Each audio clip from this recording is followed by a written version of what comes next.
Hi there, welcome to this very quick video that I put together. This is basically a very quick look at the new Too Fat Lardies game, Infamy. It's turned up today in the post. I'm very excited about it. I only actually jumped on board this at the very last minute before the pre-orders went finished and the game was released last Monday. So I've actually had the PDF of this for almost a week now, and I've read it, but having a PDF is nothing like having the actual book in your hand, and I can tell you it feels a hell of a lot better just to actually read it as a book itself. I'll talk a little bit more about that, but what I'm going to do in this video is we'll just talk very briefly about some of the rules in here that are different to other Lardies games, and I'll show you the book itself as well as some of the things you can expect. It's lavishly illustrated. It's a really nice release, and actually I think it's from the other Lardy games that I've got, it's probably the best looking one that I've seen just as a piece of work in itself. But I didn't just get the book as well. What I also got as part of the bundle that I put in for, which was I think they've all got an Infamy bundle, you get the deck of cards, which very nicely comes in a box, which also has, I'll take you through the cards in a second, but it also, if it actually matches to the front of the cover there. I don't know if you can see that, but it does actually match up almost perfectly, which is quite a nice little design thing there going on. Somebody else had spotted that, I think, and I just know that I saw it myself, but that's a really nice little design thing. I'll show you the cards in a second, we'll talk about those. But also I got from Warbases, as part of it, I got these counters as well. So we have quite a few of these. These are Mdf Counters. What we have here, I've not actually looked at these properly yet, but we've got the testudo, brace, and various other bits and pieces of counters there. We've also got here some close for close order, and also here shield wall for the Barbarians. And we also have, as well as the cards, so you do get the deck of cards, but you also do get a set of poker chips as well as part of this bundle, which is very nice, because some people don't like to use the deck of cards. Some people prefer to use chips to be pulled out of a bag or something.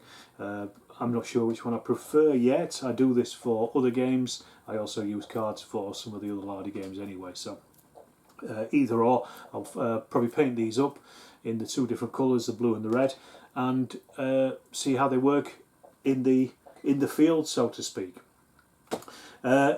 Also today, the reason I'm doing this video is because I don't actually have any armies painted up for this, because it was almost a last minute decision.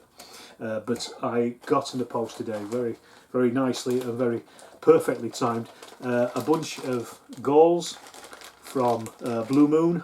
Got them through Old Glory.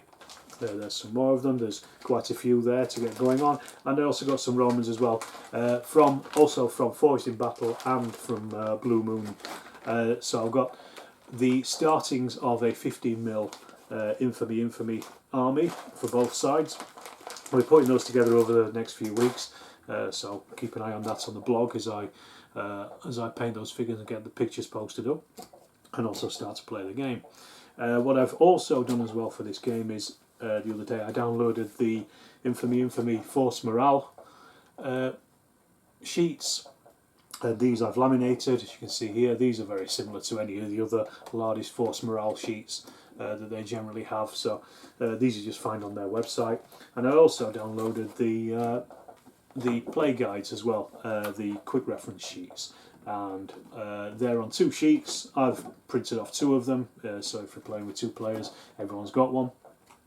Two sheets again, double-sided, and most of the basic rules are on there. I've laminated those, so you know, well worth always putting somebody down and getting a laminator, because the uses are infinite, and the more you buy, when you buy one, you just see the uses for it go through the roof. But anyway, the game itself, let's have a talk about that and let's have a look at it.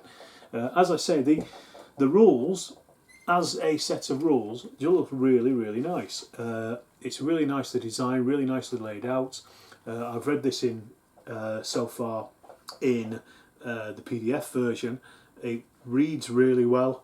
it flows nicely the way that the book is laid out, so that it talks first of all about gives you some of the different combat formations. The drill manual basically tells you how you will fight with your armies. It's if you don't know, Infamy is a asymmetric warfare game with basically trained Romans against barbarian hordes.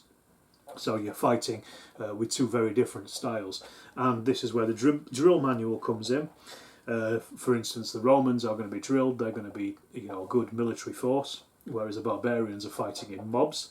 And this is all covered here: the different kinds of formations that the Romans will have when they're fighting, and then we also go on to how the mobs move as well and how they fight. And some of the different bits and pieces that the barbarians will be using on their side of the table.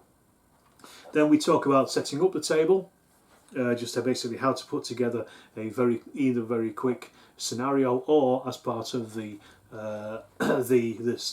campaign, which is also towards the back of the book anyway. There's big campaign rules and various different scenarios here. I think there's 8 in total, and then we talk about the preparing to play. And one of the first things I want to talk about really is the scouting, which is quite a nice new touch. A lot of the basic rules in Infamy are very similar to a lot of the other Lardy rules, the core stuff like the fighting and the moving. So you will move with D6, for instance, rather than moving a set amount. So it's always variable. You never know where your men are going to end up. It's that friction they have. But the scouting is particularly interesting because it's slightly similar to the patrol phase that you get in Chain of Command, where the two sides are trying to find each other's edges of units. Whereas in this, the barbarians get a chance to lay out ambush points from where they can actually attack the Romans from. The Romans can use them, but only certain parts of their units can use them, only like the auxiliary and the cavalry and things. Whereas the barbarians can come straight out of these ambush points and basically hit the Romans when they need to. If you think of the opening scene of Gladiator, it's probably the perfect way of representing, you know, barbarians rushing out of a forest and piling into Roman legions. And that's how I felt about it anyway. And again, you know, like I said, with a lot of the other Lardy rules we have, it's basically about leaders who are getting their units to do things. These are the men that are pushing people about, you know, by cajoling or by ordering, and they have the different status of the leaders. But interestingly, what we have is also these Signa cards. And I'll show you these here. So we have the usual Too Fat Lardies cards. You get the leaders, various leaders, either named or unnamed leaders in this case, and you get quite a few of those. But then you also get these are the Signa cards, and these ones there's red and blue here. So that's the blue one. I'll show you the red. Just drag one of those out, and these you play at any time in your turn, generally, or at the end of the turn when the Tempus Fugit card is pulled, which is the time flies. So that's basically, that ends the turn, or the act as it's known in Infamy. And then you can play these to operate any units that haven't already acted, but you can also use them as well when an enemy is attacking. So for instance, if you're playing as the Romans and the Barbarians are attacking, you can play a Signa card to form ranks, or to throw pylum, or to do any number of other little bits and pieces to basically defend yourself against a barbarian mob that's piling in on you. So that's a really nice little touch, and it's something that's going to really add to the flexibility of both sides, because they're both going to be able to do things that the opposition can't do, and it creates that asymmetric warfare, which is what it's all about. A lot of ancient games, war games in particular, you basically line up two huge armies, walk across the table, and then just smash into each other and roll dice, and basically the one who rolls the most dice is the winner. In this, it's a lot more tactical because it's large skirmish level. which is what the Lardies really excel at. You know, one figure is one man generally. We also have as well the Infamy cards. Now these are almost like events cards. Each player has some of these cards, and you can play these as well, and various things happen when you play these, and these again will change how the game plays, and also just how the how your opponent, how to defeat your opponent in the game itself. Another great addition, and I think real innovative mechanic in this is Barbarian Fervor. Now this is something we've not seen before, I don't think, in any Too Fat Lardies games. And Fervor basically, it acts like shock in a lot of the other Lardies games, where shock is basically morale, and the more shock you get, the less your units can do. Fervor is basically the barbarians working themselves up into a point where they're ready to fight, and instead of shock losing you points and movements and attack points, Fervor actually adds to it. And what happens is the barbarians will stand for a turn or more, creating Fervor, basically are beating their shields, screaming and shouting, and then they will go into attack with the Fervor. But they've obviously they don't have any. They can only do this if they don't have any shock, and it also replaces shock. So if they're taking shock in that fight, then the Fervor will be reduced, but they won't be getting any issues. However, it's a very short thing that happens, so you've got to take advantage of it as quick as possible. So that's the advantage that the barbarians are having over the Romans, in that they're an unwieldy mob, but they're able to use that to their advantage to get them all built up into a crazy fighting pitch, and basically throw themselves at those Romans. This is this is the core book, so it has some force lists as well, which again are at the end. It's generally taken that you're going to have a force of Romans, either late Republic or early Imperial, because that's the time that this is set. It is set in 60 BC through to about AD 100. So you'll probably have at least one Roman side.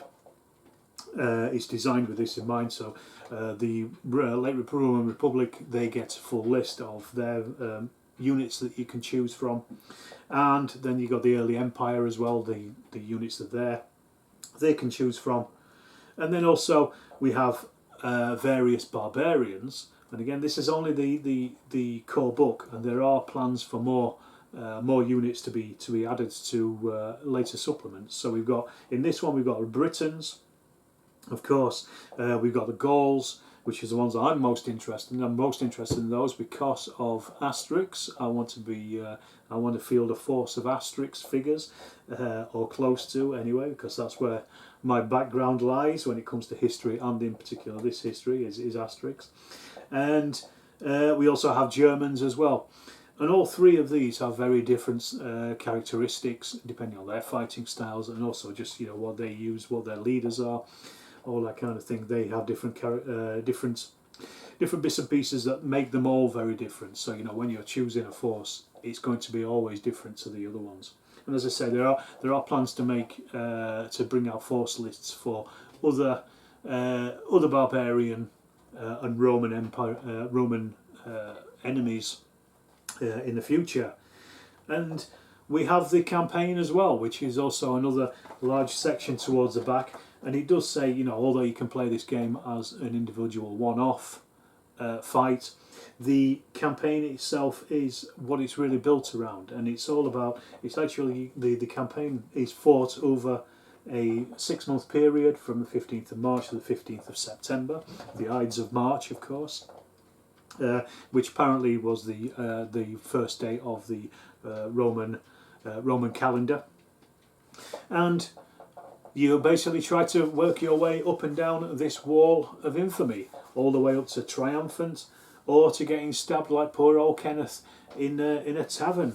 Infamy, they've all got it infamy, and that really, at this point, I suppose, really covers the rules. Like I say, I've not had a chance to play this just yet, but I have read it, and I've seen a lot of the similarities with a lot of the other Lardy games.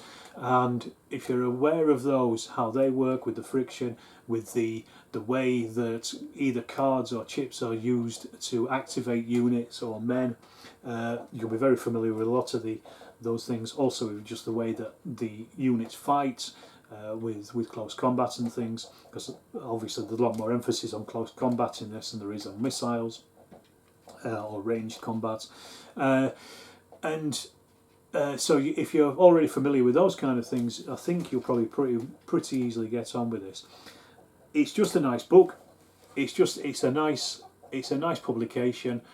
It looks like it's going to be a load of fun to play. From what I've seen of demonstration games at some of the conventions before we went into lockdown, it's going to be. Like I say, I'm doing Asterix Gauls. I can almost imagine, I can picture it from the comics of Gauls piling out of the village into the Roman legions.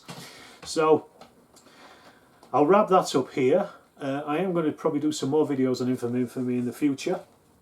If you've enjoyed this, please subscribe to the channel. There'll be more stuff like this coming out, and I'll probably put some of these pictures up out of these figures as I paint them, and also when I get to play some games as well in the future, I'll do some A&Rs. So thanks for listening, thanks for checking this out, and if you've ordered your book, I hope it comes soon.